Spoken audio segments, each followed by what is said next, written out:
Last season, the San Antonio Spurs completed one of the most impressive turnarounds in the NBA. After years of rebuilding, they exploded for 62 wins, stormed through the Western Conference, and eliminated the Trail Blazers, Timberwolves, and defending champion Thunder to reach the NBA Finals. But on basketball's biggest stage, one weakness they had managed to hide all season finally caught up with them. Whenever Victor Wembanyama left the floor, the Spurs struggled to protect the rim and maintain their defensive identity. The Knicks exposed that flaw throughout the finals. Entering the 2026 NBA draft, San Antonio had one clear mission: strengthen the roster around Wembanyama. By the end of draft night, they had added 4 promising young players, including 2 who could immediately reshape the franchise's future. We're excited tonight to get a couple guys that we think can really help our team now and also into the future.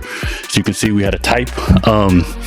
We added a couple of big bodies, physical, athletic, different profiles, a little bit, one being younger, with a huge upside, and obviously one being a little bit older, we've seen develop, we also think with really good upside. So we're excited to add both young men to the program and continue to build from here. The draft may have been only the beginning of San Antonio's offseason. Around the league, there are already rumors that the Spurs could still reshape their starting backcourt, pursue a veteran forward to strengthen the frontcourt, and continue building an experienced coaching staff around first-year head coach Mitch Johnson. If even half of those moves happen, this roster could look dramatically different by opening night. The question isn't whether San Antonio improved this summer, it's how much closer they've moved toward becoming a championship team. What the Spurs accomplished last season was remarkable. After years of rebuilding, they stormed through the Western Conference and reached the NBA Finals. But once they got there, the New York Knicks exposed the one weakness nobody had consistently exploited throughout the regular season: frontcourt depth. Victor Wembanyama transformed San Antonio into one of the NBA's elite defensive teams. He erased mistakes, protected the rim, and completely changed the way opponents attacked the basket. However, every time he left the floor,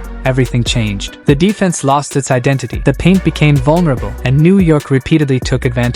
Head coach Mitch Johnson had little choice but to extend Wembanyama's minutes throughout the finals. As the series wore on, fatigue became impossible to ignore. By the fourth quarter, the franchise superstar was visibly exhausted. Even when he remained on the court, the Knicks constantly pulled him away from the basket through pick and rolls and perimeter actions, opening driving lanes and easy scoring opportunities inside. The finals exposed an issue San Antonio could no longer ignore. They needed another interior defender. They needed more athleticism. Most importantly, they needed someone capable of protecting the rim whenever Wembanyama needed rest. That objective shaped their entire draft strategy. Armed with the 20th overall selection before trading up for Denver's 26th pick, the Spurs aggressively attacked their biggest weakness by selecting 2 defensive-minded centers. The message from the front office was obvious: what happened in the finals would not happen again. Their first selection may prove to be one of the biggest steals of the draft. Although Jaden Quaintance wasn't selected until pick number 20, many draft analysts viewed him as a top 10 talent entering the year. His slide had very little to do with ability and almost everything to do with health. At only 18 years old, Quaintance already possesses NBA-ready physical tools. Standing 6'10", weighing approximately 253 pounds, and owning a massive 9'1" standing reach,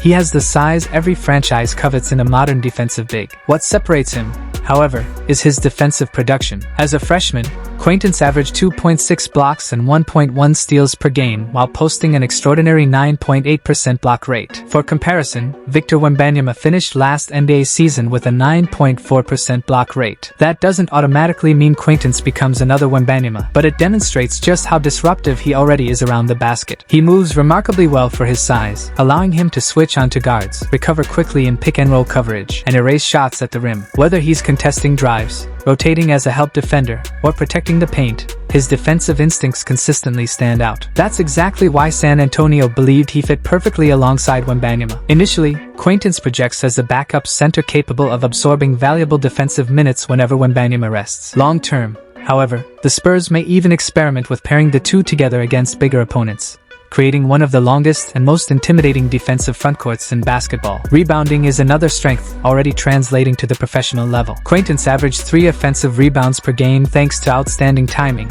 relentless effort, and elite length. Extra possessions become increasingly valuable during playoff basketball, and San Antonio clearly prioritized players who can create them. Offensively, though, he remains a project. Quaintance isn't currently someone who creates offense for himself. He connected on only 18% of his three-point attempts while shooting below 50% from the free throw line during his freshman season. Fortunately for San Antonio, none of those weaknesses immediately threaten his role. With De'Aaron Fox, Stephon Castle, Victor Wembanyama, and eventually Dylan Harper handling most of the scoring responsibilities, the Spurs don't need Quaintance taking difficult jump shots. They need him defending, rebounding, finishing around the rim, and bringing consistent energy. Those are already the strongest parts of his game. So why did a player many believed belonged in the lottery fall all the way to number 20? The answer is simple: health. In February 2025, Quaintance suffered a torn ACL and meniscus, ending his season. Although he eventually returned, his recovery limited him to only 4 games at Kentucky, leaving NBA teams with far more questions than certainty. Rather than gamble inside the lottery, organizations allowed him to slide. San Antonio gladly accepted the opportunity. The Spurs understood they weren't drafting immediate production. They were investing in long-term upside. Quaintance himself has already acknowledged that another knee procedure could require approximately 6 months of recovery,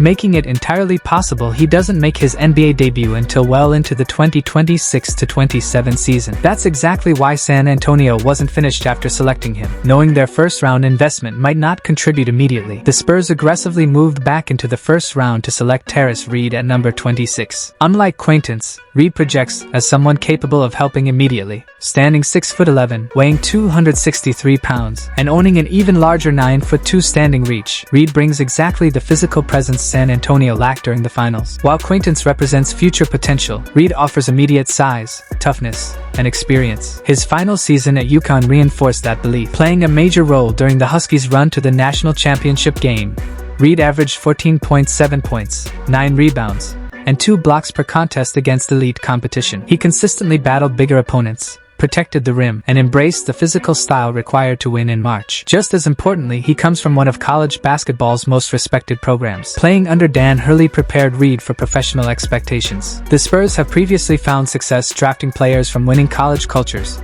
and Reed's discipline, toughness, and basketball IQ made him an attractive fit from day one. Unlike Quaintance, who may require patience, Reed gives San Antonio another playable big man immediately. He can spell Wembanyama, absorb physical matchups, rebound at a high level, and provide defensive stability throughout the regular season. Viewed together, the selections reveal the Spurs' long-term vision. One prospect offers elite upside once healthy. The other provides immediate frontcourt depth. Instead of hoping Wembanyama could continue carrying the entire defense by himself, San Antonio invested heavily in ensuring the roster could survive whenever their franchise cornerstone needed rest. Considering how their season ended, that may prove to be the smartest decision they made all off-season. What immediately stands out about Tarris Reed is how perfectly his strengths match exactly what San Antonio needed after the NBA Finals. He isn't a flashy scorer or a highlight machine. Instead, he brings toughness, rebounding, rim protection, and physicality, qualities the Spurs desperately lacked whenever Victor Wembanyama needed a break. Reed established himself as one of college basketball's best rebounders during his final season at UConn. He averaged 3.2 offensive rebounds per game, consistently creating second-chance opportunities through strength, timing, and relentless effort. That's exactly the type of interior presence San Antonio missed against New York, where the Knicks repeatedly won extra possessions simply by overpowering the Spurs' frontcourt. Offensively,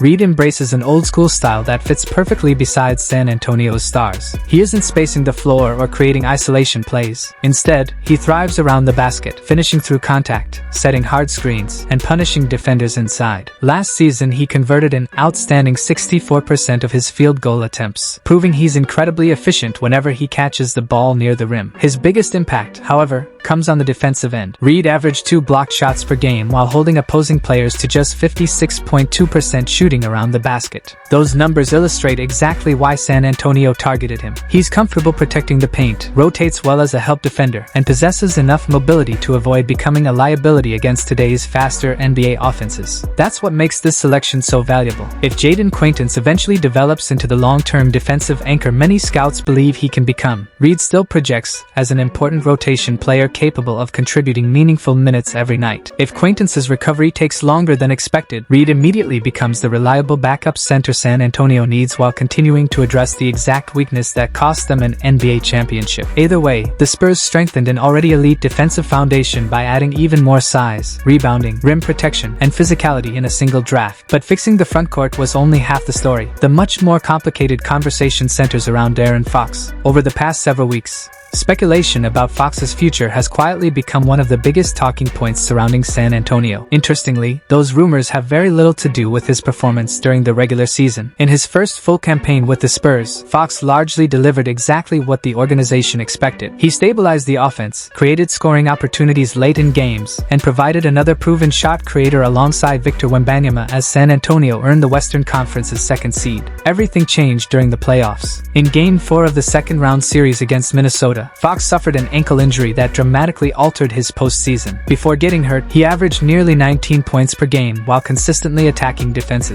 After the injury, his explosiveness disappeared, and by the NBA Finals his scoring average had dropped to just 12.8 points per contest. Then came the defining moment. Late in a crucial Finals game, instead of slowing the pace and protecting the lead, Fox attacked the basket aggressively. OG Anunoby met him at the rim with a massive block that sparked one of the most memorable playoff comebacks in recent history. Fair or unfair, that single play became the lasting image of Fox's postseason. However, the questions surrounding his future extend well beyond one possession. Beginning next season, Fox's four-year, $229 million maximum contract officially begins. At the same time, Victor Wembanyama's eventual supermax extension continues getting closer. Those financial realities matter. Meanwhile, San Antonio's young backcourt keeps improving. Dylan Harper made an immediate impact during his rookie campaign, while Stephon Castle took another major leap in his development. If both continue progressing, the Spurs eventually face an important question. What does the long-term backcourt actually look like? Can Harper, Castle, and Fox all coexist? Or will difficult decisions eventually become unavoidable? Despite growing speculation,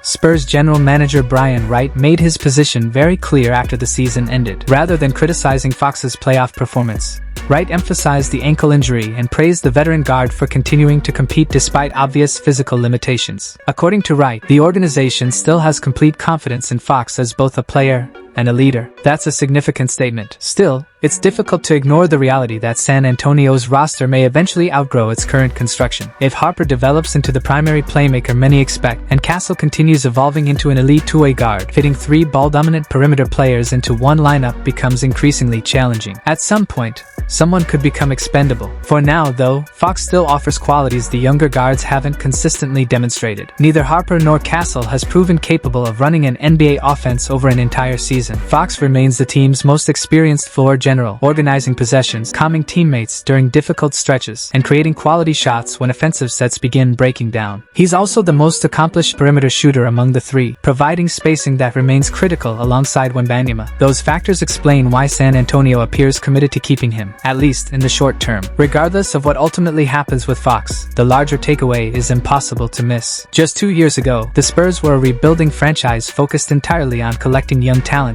and developing for the future. Today, they're debating which established stars best complement an already legitimate championship core. That's a completely different conversation, and perhaps the clearest sign yet that San Antonio's rebuild is officially over. Even if San Antonio ultimately decides to keep De'Aaron Fox, the front office knew there was still one major weakness left to address. Unlike the draft, where they invested in the future, this move was all about helping the team right now. That's where Tobias Harris entered the picture. Using the mid-level exception, the Spurs signed Harris to a 2-year, $31 million contract. It wasn't the type of signing that dominates headlines or sends social media into a frenzy. But for a team coming off an NBA Finals appearance, it could quietly become one of the smartest moves of the entire offseason. The reason is simple. Throughout last year's playoff run, San Antonio consistently struggled with floor spacing. While Victor Wembanyama, De'Aaron Fox, Stephon Castle, and Dylan Harper formed one of the league's most talented young cores, opposing defenses quickly identified a weakness. Collectively, that quartet shot just 33% from three during the postseason,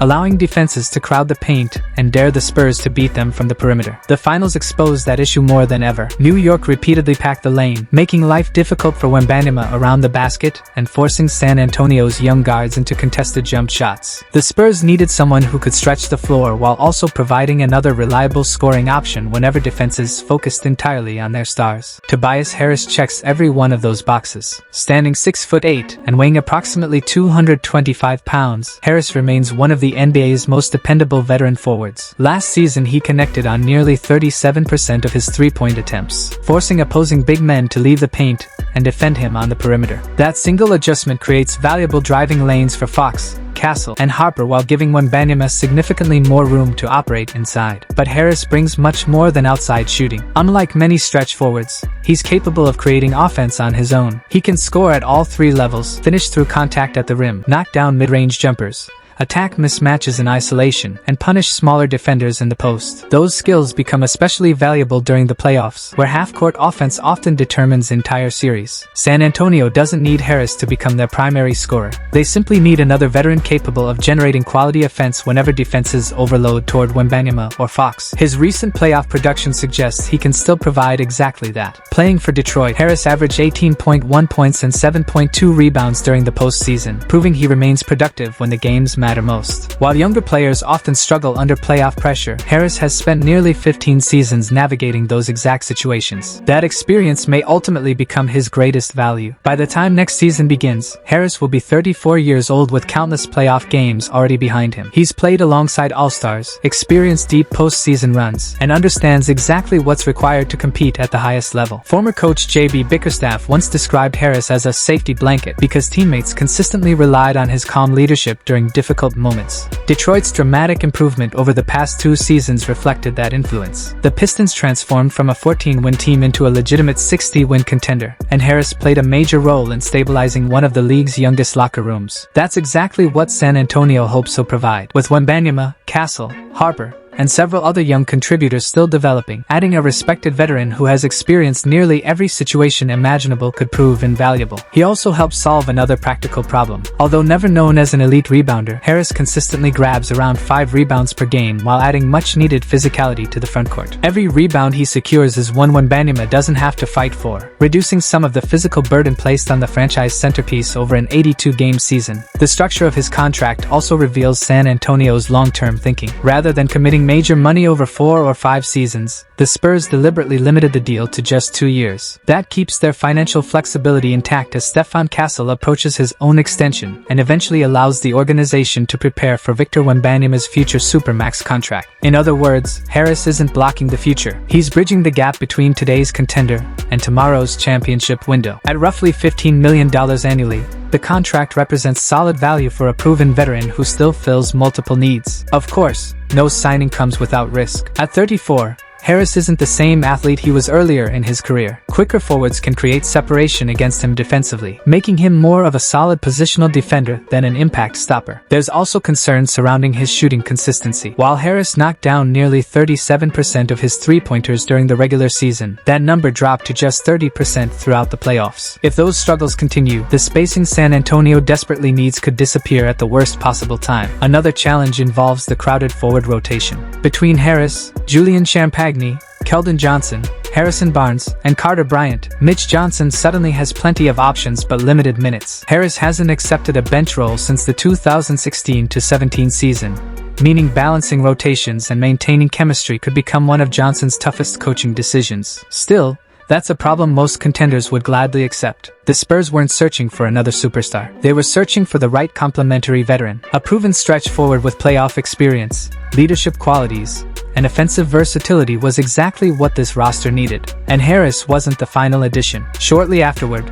San Antonio hired Billy Donovan as Mitch Johnson's lead assistant coach following Chad Sweeney's departure to Orlando. That move may actually say even more about the organization's ambitions. Donovan arrives with one of basketball's most accomplished resumes. He's a Hall of Fame coach, won 2 NCAA championships at Florida, and spent 11 seasons leading NBA teams. Coaches with credentials like that rarely accept assistant positions. The fact that Donovan chose to join Johnson's staff speaks volumes about how highly he views both the organization and its future. His experience developing young talent in Oklahoma City makes him an ideal mentor for players like Wembanyama, Castle, and Harper. Just as importantly, he'll provide Johnson with another trusted voice during high-pressure playoff moments. Taken individually, each move makes sense. Taken together, they reveal something much bigger. The Spurs addressed their biggest weakness through the draft. They added experienced frontcourt scoring with Tobias Harris. They strengthened their coaching staff with Billy Donovan. They're evaluating every roster decision, including De'Aaron Fox, with one goal in mind: winning another championship. This is no longer a franchise patiently rebuilding. It's a franchise aggressively chasing another title. Now the only question left is whether these moves are enough to push San Antonio over the top.